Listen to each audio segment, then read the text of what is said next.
Salut les amis, bienvenue sur Vince Nature. Aujourd'hui on va faire une petite vidéo sur les limaces, les ravageurs, et la biodiversité en général. Je vais beaucoup vous parler de limaces. C'est un animal qui m'est cher, on peut dire, parce que qui fait partie de nos paysages français. Qui n'a pas joué avec une limace ou un escargot quand il était petit en se promenant à l'orée des bois. Donc voilà, on va vous parler un peu de ça, des dégâts que ça fait. On a eu énormément de pieds de courgettes mangés par les limaces, courgettes, potirons. Euh, Nous on ne traite pas, alors je critique pas du tout les gens qui sauvent leur culture en mettant des petits granulés bleus. Seulement là, chez nous il fait froid, donc tout rame cette année, c'est le vent des globes en canoë. Tout a du mal à prendre, il fait froid, il fait que de pleuvoir, il n'y a pas beaucoup de soleil. Donc voilà, donc ça aurait servi à rien de faire un génocide à limaces pour des plants qui de toute façon auraient ramé. Donc on a ressemé en pot et puis on ressèmera, on essaye de sauver les quelques-uns qui restent et puis on attend un peu de voir le temps, comment que ça se passe. J'ai vu dans des vidéos qu'il y en avait certains qui disaient que la paille de lin, ça limitait la limace. Donc ça se présente sous cette forme-là, la paille de lin. C'est un bon paillage, hein, pH neutre, ça fait du bois, ça apporte du carbone. Pour la limace, c'est une autre question. Donc on a décidé de, pourquoi pas, de faire un essai. On avait déjà fait des essais avec les coquilles d'œufs qui n'étaient pas très, très super parce qu'il fallait vraiment bien les mettre. Sinon ça marche en soi, mais il faut vraiment bien que ça soit bien mis, que la limace puisse passer nulle part, quoi. Donc c'est compliqué en grande culture. Le marc de café, bon bah on ne va pas récupérer du marc de café partout. Et puis nous on tient aussi à garder les limaces en vie. Donc c'est tous ces produits. La coquille d'œuf c'était bien parce que ça les empêche de passer mais ça ne les tue pas. Que le marc de café, la cendre, ça tue la limace. La limace et puis tout ce qui ressemble à un gastéropode, hein, les escargots. Donc voilà, donc la paille de pin ça aurait fait le même effet que la coquille d'œuf, mais en plus facile à épandre, quoi. Il aurait juste fallu faire un rond autour de la plante comme ça, comme ceci, et voilà. Donc je vous montre ça sur le terrain après l'essai qu'on a fait. Voilà, il y avait un pied de potiron. On voit bien que la paille de lin, ça ne marche pas. Du beau spécimen. Voilà, j'ai voulu retirer des bouts de bâche comme ça pour commencer à y semer quelques plantes que je vous montrerai dans d'autres vidéos. J'ai ramassé des quantités folles de limaces. Donc je pense qu'il y a quand même un petit équilibre qui se crée vis-à-vis de la limace. D'ailleurs, il y en a une belle là. Voilà. Que je vais remettre. Quand même, bon, pour limiter, j'ai semé en pleine terre et puis là c'était un petit bout qui était labouré de ce côté là. C'est un petit bout qui était débâché, donc sans travail du sol, et là c'était labouré pour faire de la carotte et j'en ai profité pour faire un peu de salade. Mais bon, même en terre nue, il y a quand même de la limace, hein. Je faisais de la terre nue avant, on avait aussi des limaces, peut-être un petit peu moins, comme elles sont un peu moins cachées, mais on en avait quand même. Donc vu la quantité de limaces que je vous montrerai après que j'ai ramassé, normalement je ne devrais plus rien avoir. Là j'ai un peu de chou. Le filet, c'est pas ça qui arrête les limaces, ça c'est plutôt pour les altises, les petites bébêtes qui volent. Quelques petits pieds de blettes qui ont du mal parce qu'il fait froid, mais comme je disais, vu la quantité un peu de radis, un petit peu parce que ça a un peu loupé parce qu'il fait froid aussi. Et là j'ai des nouveaux semis, je vais vous montrer ça. Là, qui ont un peu mieux levé, voilà. Et vu la quantité des limaces que je ramasse, ils devraient tout me manger sans exception, hein, sans rien laisser. Donc il y a quand même, je pense, un équilibre. Soit ils ont assez à manger ailleurs et puis ils me laissent un petit peu de plantes, ou soit des petits... Bah non, c'est même pas quelque chose qui mange les limaces puisqu'il y en a plein. Donc voilà, donc je comprends pas trop, mais bon, c'est bien quand même. Voilà tout ce que j'ai récolté. Regardez, c'est vraiment hallucinant. On a plein dans le fond. Et encore, c'est pas tout ce qu'il y a, je suis sûr. Je vais vous faire un petit comptage. Je vais retirer un petit bout de bâche de ici sur 1,50 m pour y implanter du treillis soudé pour mes tomates. Donc je vais ramasser les limaces, celles que je vois du moins, parce qu'on en oublie toujours. Et vous verrez bien combien qu'il y en a. J'ai retiré environ 1,50 m de bâche. Et sur 5 minutes, 5-10 minutes, et regardez, quantité énorme de limaces. Alors pour les défenseurs des animaux, n'ayez pas peur, je vais les remettre dans mon tonneau que je vais vous montrer aussi. et je vais aller les relâcher au paradis des limaces, c'est-à-dire dans un bois, où là où elles pourront manger tranquillement tout ce qu'elles veulent.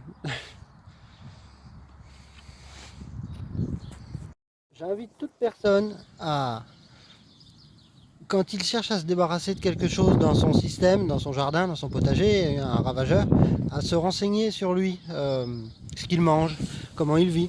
Regardez, je viens de soulever une pierre, il y a une espèce, donc ça je pense que c'est des fourmis, on voit pas très bien parce que mon zoom est pas super, des fourmis qui font une fourmilière, il y a un cloporte, je sais pas si on le voit très bien là, une limace, donc ça fait déjà 3 espèces, il y avait un scarabée qui vient de se barrer, enfin un genre de scarabée, je sais pas trop c'était quoi, un espèce de mille pattes qui est là, donc la moindre pierre, un gendarme, je sais pas si on le voit bien, moi j'appelle ça un gendarme. Donc nous ne sommes pas tout seuls. Bon, revenons à nos limaces qui sont en fond d'écran pendant que je parle. Alors, la limace, moi je suis pas spécialiste de tous les insectes, de toutes les limaces et tout ça. Mais bah, ce qu'il y a d'important à savoir, c'est qu'il y en a plusieurs espèces. Il y a même une espèce de limace qui mange les autres limaces, la limace tigre il me semble. La limace c'est importante au jardin dans la dispersion des champignons. Elle mange les spores, les champignons, les trimballe dans sa bave et vous les ressème au fur et à mesure. Et puis les champignons ça profite, les champignons qui décompose votre matière organique. Elle se nourrit de... Alors je suis plus sûr si elle se nourrit que de matière organique ou de champignons. Si c'est en mangeant la matière organique qu'elle distribue les champignons ou si elle mange les spores de champignons, je suis plus très sûr de ça, donc il faudrait que je me renseigne. Mais en gros, elle mange de la matière organique en décomposition, donc de la paille, des herbes mortes, tout ça. Donc elle est importante pour ça. Elle en mange et elle a besoin en fait d'une enzyme qu'il y a dans vos jeunes plants, de salade, de courgettes, tout ça, surtout dans les jeunes plants. Dès que le plant commence à être un peu évolué, elles n'aiment plus trop ça, mais elles ont besoin d'une enzyme, je ne sais plus comment que ça s'appelle, qu'il y a dans les jeunes plants pour digérer. Donc voilà, c'est pour ça qu'elles mangent vos jeunes plants. Après, une fois que les plants sont un peu... Pour ça, replanter des plants qui sont déjà bien vigoureux, ça limitera les limaces, ça les intéressera plus de trop. Je vais en venir à quelque chose d'un peu plus philosophique, mais au sujet des ravageurs, tout ce qui est limaces, insectes, souris. Et l'autre fois, je regardais une vidéo du Jardin des Merveilles de Rémi, un youtubeur, et il disait qu'il se faisait énormément manger de graines de courges et tout ça dans ses serres. Nous, on a le même problème, on s'est fait tout bouffer cette année les graines de courgettes par des petites souris, donc il disait qu'il mettait une tapette par-ci par-là, c'est ce qu'on fait aussi, enfin, c'est ce qu'on s'est décidé à faire une fois qu'on s'était tout fait manger. Donc il disait, est-ce que je sais pas si ça pose des problèmes aux gens de tuer des souris, de réguler des populations. Alors moi je dirais pas que ça quand je suis obligé de le faire, je le fais, mais ça me pose quand même un problème. J'aimerais bien pouvoir trouver un équilibre, de respecter la vie de chacun. Bon, des fois il y en a de trop, donc on est obligé pour une raison territoriale, hein, comme les animaux, hein, on sauve notre gagne-pain en éliminant les autres, hein, et eux ils font pareil, hein. Donc, mais ça serait bien d'essayer de trouver un équilibre, que chacun ait sa place sans trop faire de dégâts ni chez l'un ni chez l'autre. Donc voilà, chez les humains, on a, comment dire, on a aboli la peine de mort, donc il y a des humains qui mériteraient pourtant d'avoir la peine de mort, mais humainement on ne peut pas se proclamer Dieu en les tuant, quoi. Donc ça serait bien qu'on fasse pareil pour la faune sauvage, quoi. Donc après ça c'est purement philosophique, hein. Donc moi j'en veux un petit peu aux grands distributeurs qui ne cherchent jamais dans ce sens-là. C'est-à-dire que des fois on réfléchit un peu puis on se dit si une limace mange des plants, on va tout exterminer. Si un insecte mange des plants, on les extermine. Par contre les oiseaux, comme c'est beau, si on a un peu d'oiseaux qui mangent des choses, eh ben, on va pas tuer tous les oiseaux, c'est ridicule. Donc pourquoi que certains animaux auraient le droit de vivre et d'autres pas? Donc on cherche un peu dans ce sens-là. Et donc je reproche un peu aux industriels de ne pas chercher dans ce sens-là, de ne pas trop se creuser la tête pour trouver des solutions. Il y a quelque chose qui nous gêne, on l'extermine. Alors on dit ils ont qu'à aller ailleurs, mais méfiez-vous, il reste plus grande place sauvage, hein, surtout en France, hein. Dans d'autres pays, il y a des grands états, et encore, la plupart des régions sauvages, c'est des régions où il n'y a pas grand chose qui pousse, pas grand chose qui peut s'y installer, parce que soit il y a des conditions climatiques extrêmes, ou soit c'est inaccessible, donc voilà, donc rien ne voyage. Donc la biodiversité, c'est quelque chose de compliqué. Comme là, on a un mur qui est plein de trous. On se dirait qu'il faudrait bien reboucher tous ces trous, mais il y a une multitude d'oiseaux qui nichent dedans et d'abeilles, d'insectes nicheuses. Donc c'est des choix à faire, c'est compliqué. On se dirait, on va le laisser comme ça, mais bon, ça serait quand même bien que ça soit rebouché. Puis on n'a pas le temps de les reboucher, donc on le fait pas, mais un jour on va peut-être le faire. Il faudrait mettre peut-être des cabanes à insectes, à oiseaux, mais on n'a déjà pas le temps de boucher les trous, donc c'est compliqué. Des fois on se pose des questions sur l'histoire. En pleine occupation allemande, il y a longtemps, les gens mettaient plein de pots à moineaux sur les murs, alors que les moineaux, quand on y réfléchit, pour nous ça ne sert pas à grand chose. Alors ils n'avaient pas le temps, tout était compté, machin, et on trouvait quand même le temps de fabriquer des pots en terre pour mettre sur les murs pour les petits moineaux. Donc des fois on se pose un peu des questions.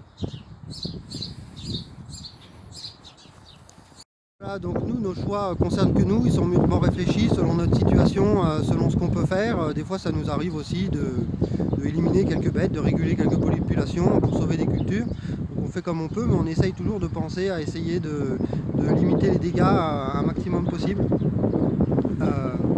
Et je finirai sur une parole que j'ai entendue d'Hervé Covez. À force de ne pas laisser entrer le mauvais, on ne laisse pas entrer le bon non plus. J'espère que la vidéo vous a plu, et puis que bon, faut pas faire de généralité, et puis essayer de prendre en compte tout ce qui se passe dans la nature. N'hésitez pas à vous abonner, mettez un petit pouce, un commentaire, et à la prochaine.